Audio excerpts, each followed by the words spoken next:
அவனுக்கு என்ன ஆகுது, 9,000 கையில் வாங்கினான் காலைல, சாயந்தரம் அவனுக்கு 12,000 ஆயிடுச்சு. 9,000 திருப்பி எடுத்து கொடுக்குறான். அப்போ 3,000 லாபம் ஆயிடுது அவனுக்கு. ஸோ வியாபாரத்தில் போடும்போது அதெல்லாம் அவனுக்கு தெரியல.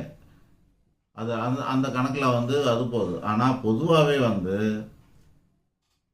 வட்டி தொழிலுங்கிறது லாபம் கிடையாது. சரியான வட்டிக்கு சாதாரணமாக பேங்க்கில் இருக்கிறது, அது இதில் கொடுக்குறது, இல்லை வெளியே கொடுக்குறது, இதெல்லாம் லாப தொழில் இல்லை. அது புண்ணிய தொழிலாக செய்யலாம். ஒரு புண்ணியத்துக்காக அடுத்தவங்களுக்கு உதவி செய்கிறவங்க தான் நினச்சி கொஞ்சமாக கொடுத்து பண்ணலாமே, லாப தொழில் அது லாபம் கிடையாது. இப்போ உங்களுக்கு ஒன்று புரிகிற மாதிரி சொல்கிறேன். இப்போ பணவீக்கம்னு சொல்லுவாங்க, கேள்விப்பட்டிருக்கீங்களா? பேப்பர்லலாம் இன்றைக்கி ஜிடிபின்னு சொல்லுவாங்க, பணவீக்கம்னு சொல்லுவாங்க. அப்படின்னா பணவீக்கம்னா இன்றைக்கி டேட்டு கூட